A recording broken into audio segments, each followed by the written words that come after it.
Hi, my name is Jennifer Hornick, and I am a licensed realtor serving buyers and sellers in New Jersey and Florida.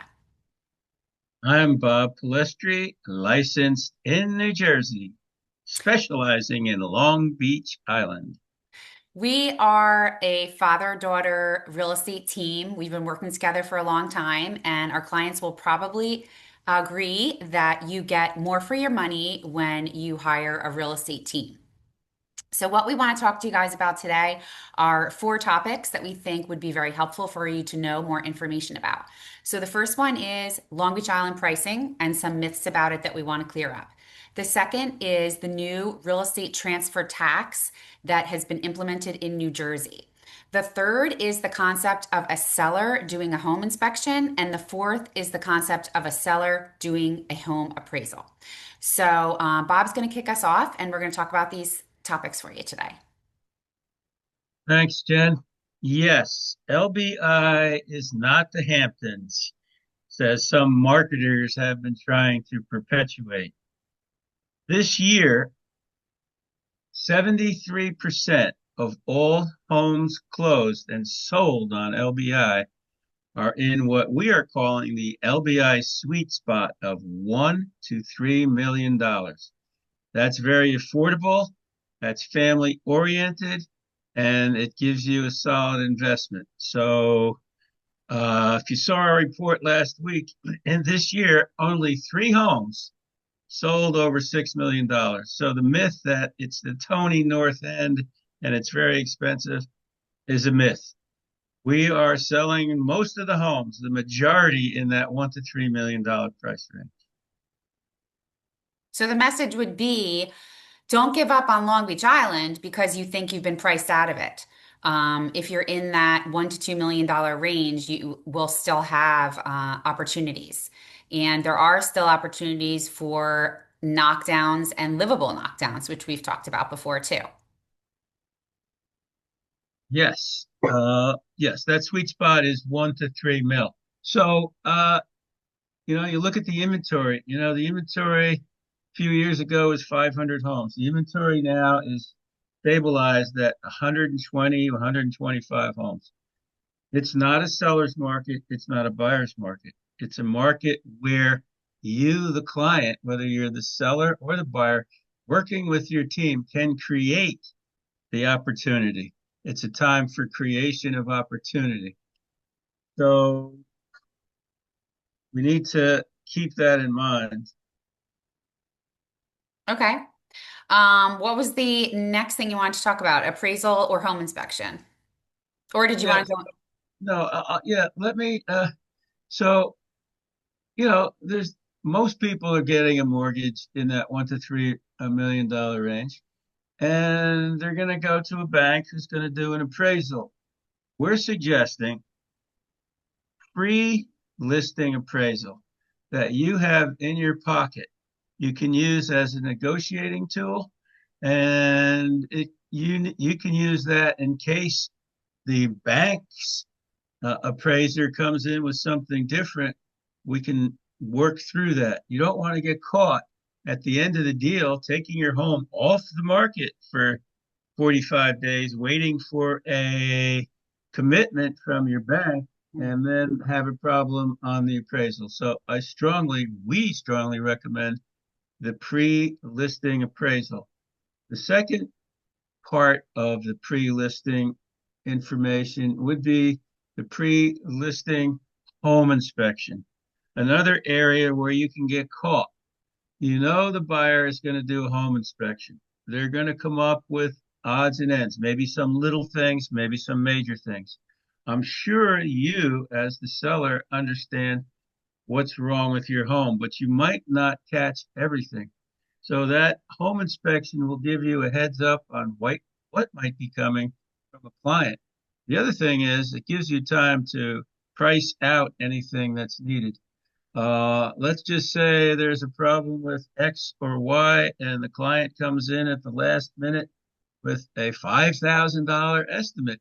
You've already done your homework. You know that's only 2,000 because on the time pressure, you might get duped into accepting that credit, and you don't want to do that. That's why This pre-listing home inspection is so critical. So those are that's two major things. Jen, So you have there's any? something that recently came down in New Jersey through the government having to do with the taxes that you pay when you close on a home. That is the real estate transfer tax, which was historically paid by the buyer. That has now changed. So we are going to talk you through that and what that means. So the New Jersey transfer tax, as Jen said, is now transferred uh, to the seller.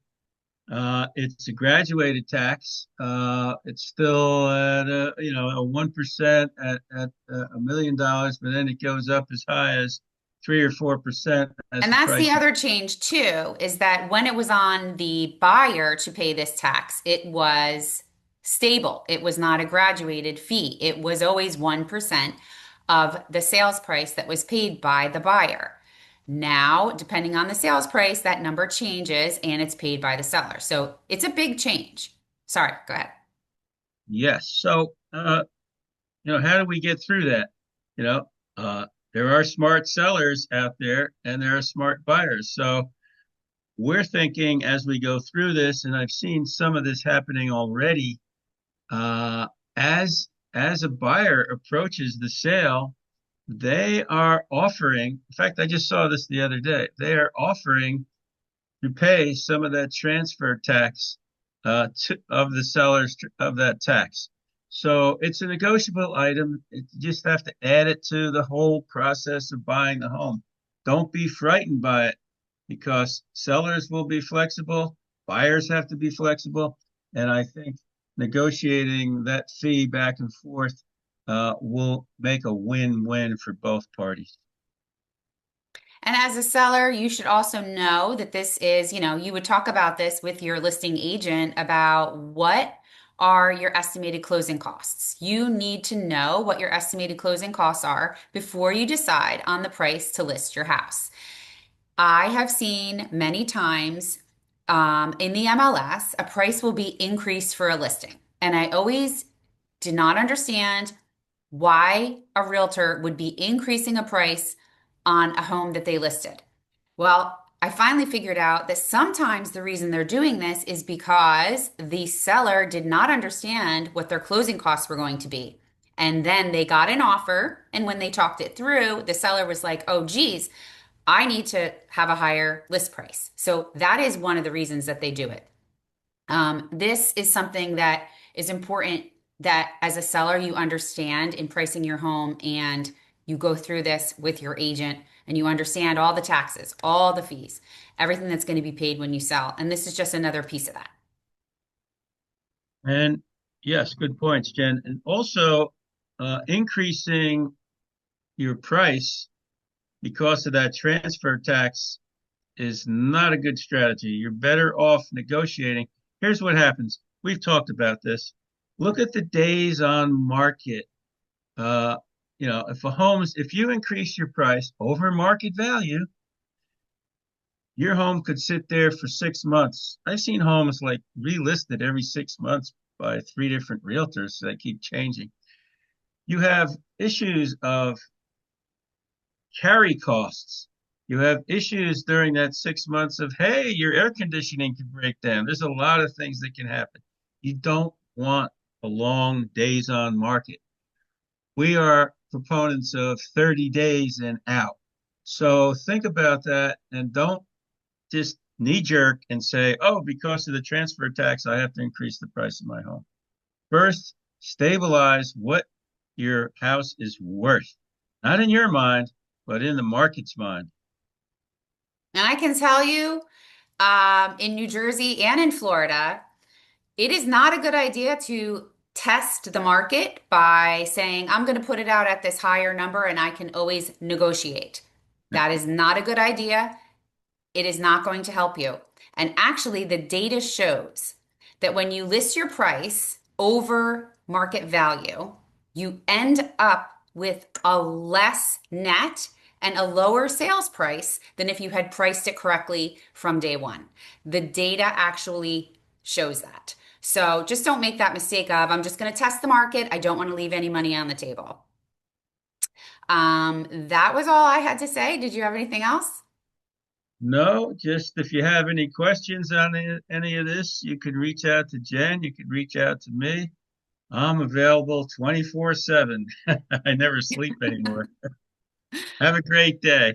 Thanks, and thank you for watching.